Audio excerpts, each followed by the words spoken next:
Ang kwentong ito ay hango sa totoong buhay. Mula ito sa isa nating kabayan na itago na lang natin sa pangalang Tonyo. Taong 1986. Liblib na Pook, Kidapawan. Halos maiyak si Tonyo nang makarating sa lugar. Hindi inasahang mahirap lakarin. Walang sasakyang pwedeng magatid sa tahanan ng hinahanap na ama. Nabutas ang suot na sapatos sa naglalakihang bato sa daan. Nagkaputik ang damit at ang dalang bagahe dahil kakatapos lang ng ulan. Basang-basa na din siya. Lintik talaga. Ang sabi pagbaba ng bus, nasa harap kagad yung bahay ng magaling na bayani na yan. Pero ito kailangan pang maghirap. Kung alam ko lang na ganito, sana hindi na ako tumuloy. Nakakainis talaga. Wika ni Tonyo sa sarili. Napabuntong hininga. Kinarga sa balikat ang bagahe upang hindi na madagdagan ng putik. Pagkatapos ay tumuloy na sa paglalakad.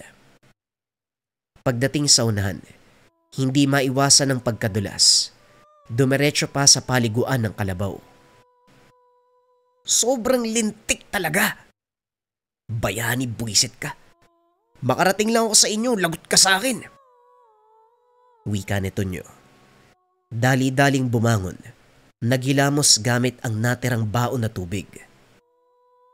Iho, naunahan mo yata sa pagligo ang kalabaw ko. Sandali, bagong tao ka ba dito? Ngayon pa lang kita nakita eh. Saan ka ba pupunta? Sa pormahan mo parang tubong Maynila ka. Naligaw ka ba? Tanong ng magsasaka. Kakarating lang nito at hila pa ang kalabaw. May hinahanap lang pong tao. May kakilala po ba kayong bayani? Bayani, hindi ko alam yung apelido basta yung mahaba yung buhok. Pagtutroso yung kabuhayan. Wika ni Tonyo. Nahirapan pang ilarawan ang hinahanap na ama dahil walang malinaw na pagpapaliwanag ang binigay ang ina. Siya ni bang tinutukoy mo? Baybayin mo lang ang daanan. Sa dulo makikita mo ang bahay ni Yane. Walang ibang bahay doon kung hindi sa kanya lang. Kaano-ano ka ba niya? Hindi naman masasabing anak. Wala yatang asawa yun eh. Baka nagtataka ka kung bakit ako nagtatanong ah. Kaibigan ko ang taong yon. Gusto ko lang masiguro na mabuti ka. Baka mamaya kunong kamalasan ang dalin mo eh. Nga pala, Esner ang pangalan ko. Aba ayos ah, ako pa talaga yung malas. Ikaw nga po tong mukhang malas eh. Ang dami mong sinasabi. Mas maingay ka po oh. Mauna na nga ako sa'yo. Wika ni Tonyo. Naglakad sa nasabing direksyon. Ang bastos doon ah. Kung makapagsalita parang bata ang kausap niya. Kung tutusin mas matanda pa ako sa hinahanap mong bayani. Masumbong nga kita kapag nagkita kami. Dayo ka lang sa lugar pero pasmado yung bunganga. Wika ni Mang Esner. Umiling na lamang habang hinahatid ng tanaw ang papalayong binata. Sa kabilang banda, narating din ni Tonyo ang tahanan ni Bayani. Walang katao-tao sa lugar. Sarado ang mga bintana at pintuan. Maraming pananim sa bakuran. Mga gulay, herbal at bulaklak. Sa likod naman ng bahay ay maraming nakapastol na kambing at merong babuyan. Naroon din ang malawak na taniman ng mais at kamote. Ayos, kung kay Bayani ang lahat ng to, hindi lugi ang pagpunta. Kahit papano may pagkukunan ng pagkain, hindi magugutom. Ang problema ko na lang ngayon, hindi ko alam kung anong ugali niya. Kung magkakasundo ba kami o hindi. Bumalik siya sa bakuran. Pero natigilan ng mapadaan sa may bintana. May naririnig siyang nagsasalita sa loob. Hindi niya maintindihan. Idinikit ang tenga sa dingding upang mapakinggang maigi. Kaso nga lang, ibang lengguwahe ang ginagamit. Hindi talaga niya maintindihan. Teka, dayuhan ba tong tatay ko? Ibang lengguwahe yung ginagamit ah. Pero sabi ni nanay, Pilipino si Bayani. ganyan salita yung sinasabi niyan? Siya ba talaga yung nagsasalita? Wika ni Tonyo sa sarili. Upang masagot ang mga katanungan, nagpunta siya sa pintuan, paulit-ulit na kumakatok hanggang sa pagbuksan. Napatingala naman siya nang bumungad ang taong nagngangalang Bayani. Matangkad, naglalabasan ang mga ugat sa naglalakihang braso, hanggang balikat ang haba ng buhok. Masama ang tingin, nakakunot ang noo. Ang lakas ng loob mo mambulabog sa ganitong oras. Sino ka ba? Hindi to tanggapan ng mga nawawala.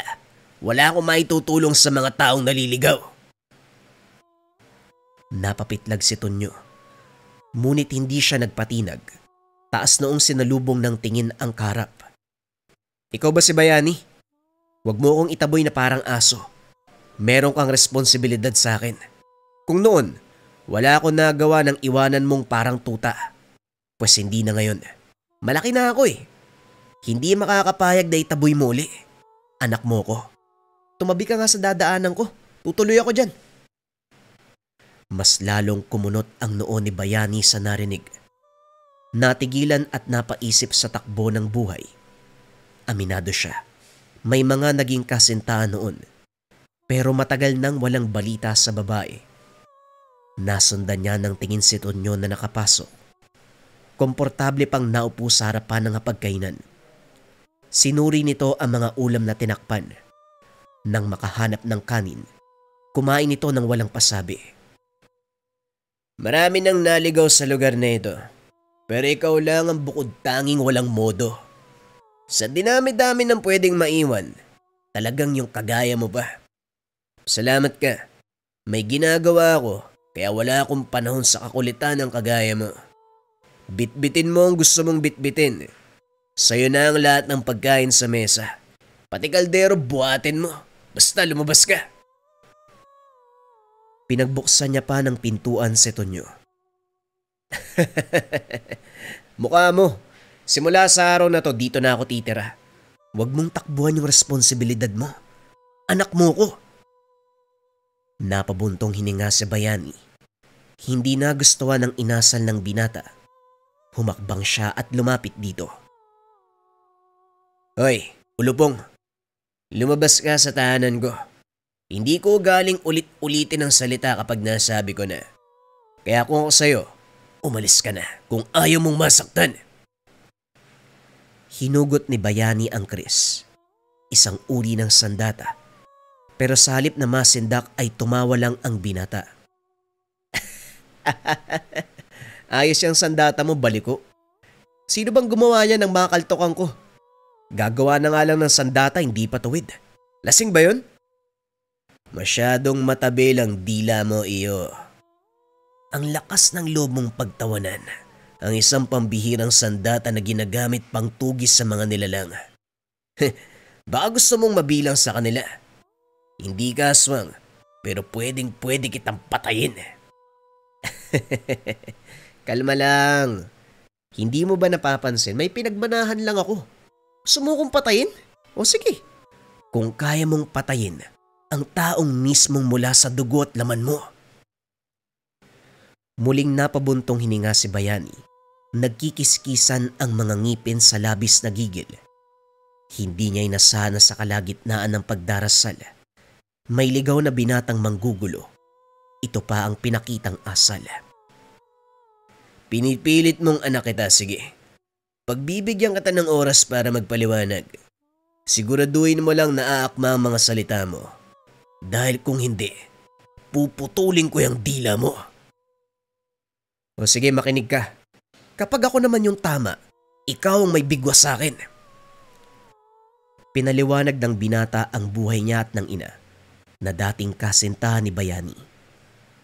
Hindi lang nito nalaman na may anak sila dahil lumuwas ng Maynila at nang tumagal na kapag-asawa ang babae na isang alagad ng batas.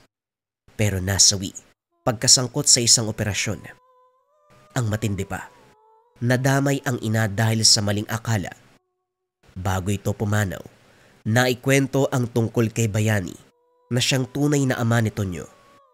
Dahil naiwang mag-isa sa buhay, napilitang hanapin sa kasuluk-sulukang bahagi at ito siya ngayon, nasa tahanan mismo ni Bayani. Matapos ng mahabang usapan natahimik si Bayani, walang masabi sa mga kaganapan. Ang huling balita, iniwanan ng kasintahan pero ngayon ay may nagpakilalang anak. O ano, ayaw mo pa ring maniwala? Bahala ka basta dito ako titira sa ayaw at sa gusto mo. May banyo ka ba? Gusto kong maligo, ang baho ko na eh. Nadulas ako sa putikan papunta rito. Itong lugar nyo nakakasar, ang hirap ng daan. Teka, sandali. Hindi ako kumbinsido na anak kita. Pero nandun sa likod, sa tabi ng babuyan ng tubig, maligo ka. Pwede ka ring malunod kung gusto mo. Huwag mo muna akong guluhin dahil may kailangan pa akong tapusin. Gawin mo kung anong gusto mo. Gagawin ko rin kung anong gusto ko. Tugon ni Tonyo. Lumabas ito ng tahanan at nagtungo sa paliguan. Samantala, iwinaksi muna ni Bayani ang pag-iisip sa presensya ni Tonyo. Ipinagpatuloy ang naudlot na dasal. Muli niyang binitbit ang libro at saka sinimulang basahin ng nakasulat na Latin. Ginawa ito sa tahimik na paraan. Pagkatapos, isinunod ang pag-oorasyon sa tangang medalyon at sa sandatang ginamit sa pagpuksa ng mga nilalang. Sa kalagitnaan ng ginagawa, napansin niya ang presensya ni Tonyo.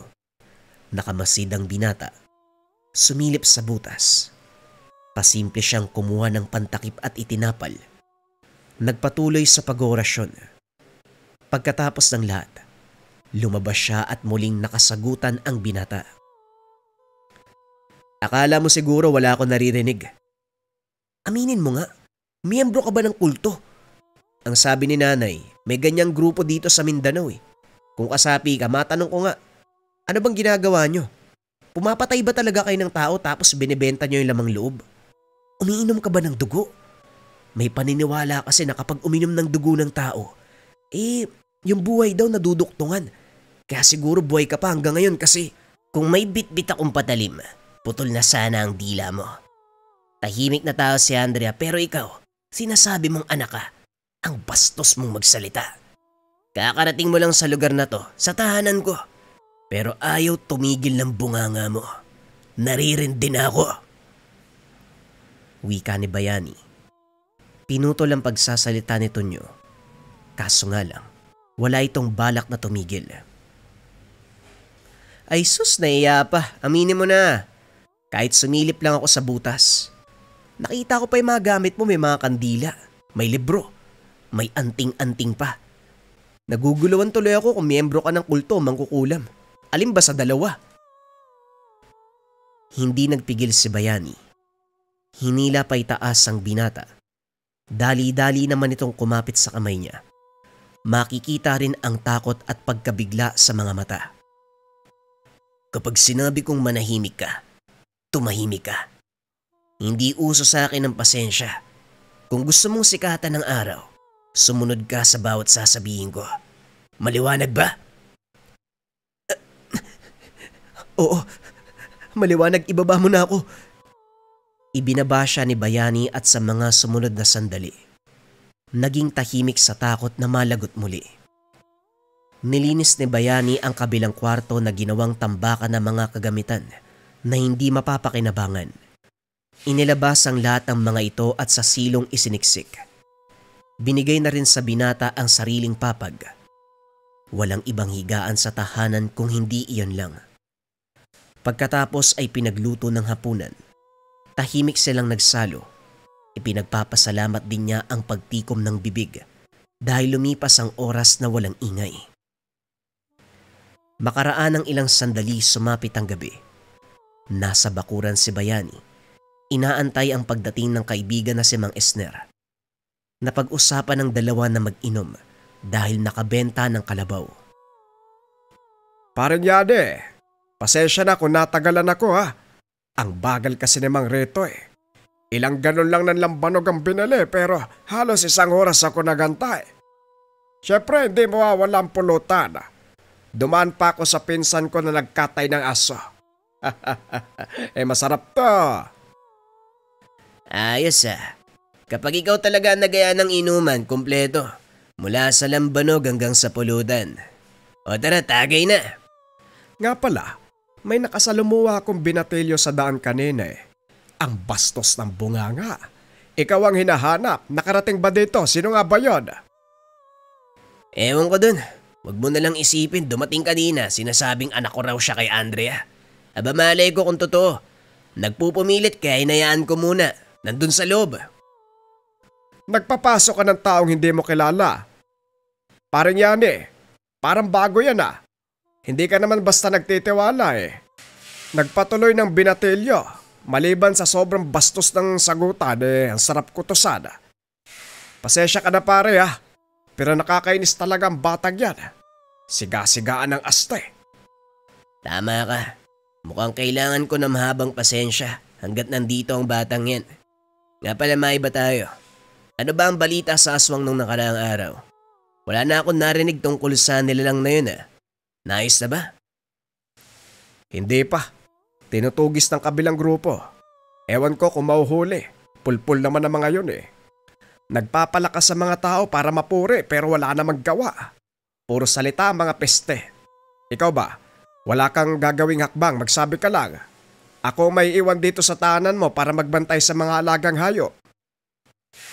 Pag-iisipan ko pa, ang sabi kasi ni Mang Hernan, may lapang aswang. Ito rin pala ang sinisikap nilang mahuli pero hanggang ngayon hindi magawa. Mautak din kasi. Umaatake sa oras na walang makakapansin kahit antingero. Papakinggan ko muna ang takbo ng panahon. Nakahanda na rin yung mga gamit ko. Sa kabilang banda, habang nag-uusap ang magkaibigan, dahan-dahang pumuslit sa kwarto si Tonyo upang alamin ang nasaksiyang gawain ng ama kanina. Pagpasok, bumungad ang librong punong-puno ng iba't ibang simbolo at mga salitang iba ang pagkakasulat. Ang umagaw ng atensyon ng binata, ang medalyong anting-anting na nakapatong sa mesa. Nilapitan niya ito at kinuha. Kung ilalarawan ng bagay, hugis trianggulo na may nakaukit na letrang A sa bawat kanto. Merong mata sa gitna at salitang Roma. Sa ibaba nito, hindi na rin naituloy ang tangkang paghalungkat sa mga kagamitan.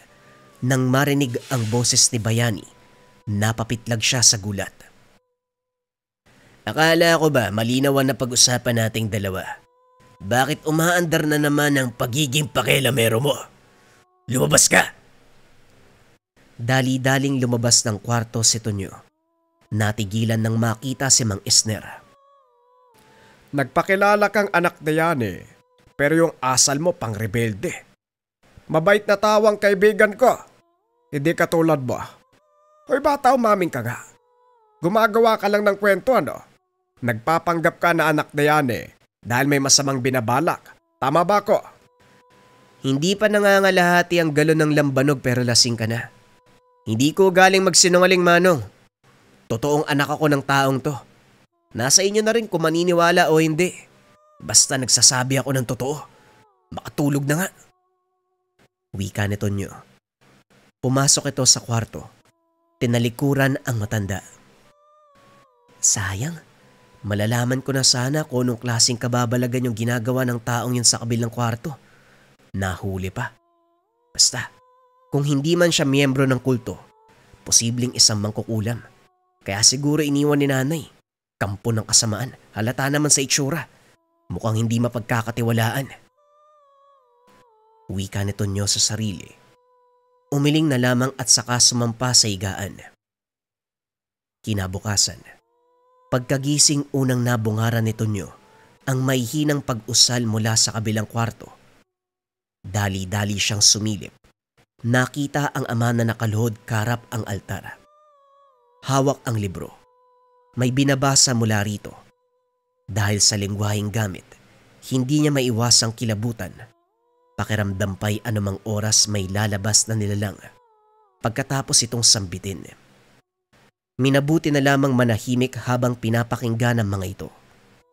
Ilang sandali pa. Natapos at lumabas ng silid si Bayani. Kahit umakto ka na parang walang nangyari, huli ka na. Nakita kitang sumilip May pagkain dyan sa mesa. Ikaw na ang bahala sa sarili mo. Kumakain ka naman siguro ng gulay ano? Yan lang naman ang nakain. Ganyan ang pagkain dito ha.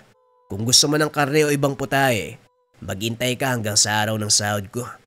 Papasok muna ako sa trabaho para may pangtusto sa'yo. Maiwan ka dito sa bahay. Bibilinan kita ng isang bagay na dapat mong tandaan. Huwag na huwag kang pupunta sa malayo kung sakaling maisipan mong lumabas. Baguhan ka sa lugar. Mahirap na. Baka maligaw ka. Mahirapan pa ako sa paghanap. Alis na ako, Ulupong. Tonyong pangalan ko, hindi Ulupong. Eto, may pangalan yung tao tapos tatawagin ng kung ano-ano. Pag-alis ni Bayani, dali-dali siyang pumuslit sa kwarto upang masuri sa ikalawang pagkakataon ang mga kagamitan, kaso nga lang wala nang naabutan. Malinis ang mesang pinaglalagyan, maging ang mga kandilang nakatirik sa gilid ay wala na rin, maging ang libro at iba pang gamit. Itago mo man ang lahat ng yon, hindi pa rin mababago ang tingin ko sa'yo. Isa ka mang kukulam. Pinapagalitan pa ako kasi matabil daw yung dila ko. Pero siya naman yung may masamang ginagawa. Ay nako, naging tatay pa kita. Mabuti hindi ako lumaki sa poder mo. Pagkalipas ng ilang sandali, naglibot-libot siya upang makita ang lugar. Unang bumungad ang mga magsasaka na abala sa gawain. Meron namang mga kalalakihang naglalakad patungong bundok. Ang sabi magtotroso ang mga ito. Hinanap niya si Bayani pero hindi nakita. Ibinaling na lamang ang pansin sa mga matatanda na nagtatanim ng mais. Tahimik siyang nanonood. Hindi rin nakaligtas sa tsismisang pinag-uusapan ng mga ginang sa tabi. Grabe yung nakita kong sinapit ng bata na ko. Mahihimatay ka talaga. Nakabukas yun yan. Nakalabas ang lamang loob. Namumutla ang katawan kasi wala ng dugo. Hindi ko maintindihan ang nangyayari. Paulit-ulit na lang tayong dinarayo ng aswang. Huwag kang mag-alala. Sigurado, hahanap ng paraan si Bayani upang mapuksa yan. Ay siya pa, ang galing na manunugis nun. Matuntun lang yan ang pinamumugaran ng pesteng nilalang. Ubus ang mga yon. Kunot ang noo ni Tonyo nang marinig ang pangalan ng ama. Hindi muna siya sumingit sa usapan sa pag-aakalang nagkataon lamang at ibang tao ang tinutukoy. Oo nga pala, sobrang takot ko. Nakalimutan ko meron pala tayong tagapagtanggol. Kung nakarating lang sana kay Bayani ang pananalakay ng aswang sa ibang lugar, walang taong mabibiktima, maaaksyonan niya kagad. Pero hindi tayo lugi kasi dito sa atin maayos ang buhay. Payapa. Dahil isang maling galaw ng aswang, tapos ang buhay niya. Si Bayani pa, walang awa yan sa mga nilalang na mapangahas. Hindi kumikilala kahit anong uri ng halimaw. Huwag lang talagang magkamaling pumarito at makikita nila. Ama, nang matanong ko lang po, sino yung tinutukoy niyong Bayani? Hindi naman po siguro yung taong nakatira sa bahay na yan, ano? Ay siya nga, iho. Kung hindi mo na itatanong, ang tapang ng taong yan. Kahit anong uri haharapin kakalabanin. Siya ang bukod tanging tagapagligtas sa amin laban sa mga nilala. Mahalagang tao yan. Mahalagang tao? Sus, pati ang mangkukulam na kagaya niya hinahangaan niyo. Siguro tinamaan kayo ng orasyon kaya nagkaganyan. Mga manang, diyan ako sa tahanan na yan nakatira. Isang gabi pa nga lang ako, dami ko nang nalaman sa pagkatao niya. Kampo ng kadiliman. Nagdarasal na parang nagtatawag ng demonyo. Abay lokong bata to. Diyan ka pala nakatira eh. Bakit ganyan ka magsalita kay Bayani? Bawiin mo. Ikaw pa nga mukhang mas kampo ng kadiliman. Kaano-ano ka ba niya bastos na bata ka? Abuti ng tao tapos gaganyanin mo. Hindi makapaniwala si Tonyo nang talikuran ng dalawang manang. Nabaling din ang pansin sa paglapit ni Mang Isner. Hoy, Ulupong! Narinig kong sinabi mo tungkol sa kaibigan ko. Kung makapagsalita ka, kala mo kilalang kilala si Bayani. Naiintindihan ko naninibago ka sa lugar lalo na sa buhay ni Yani.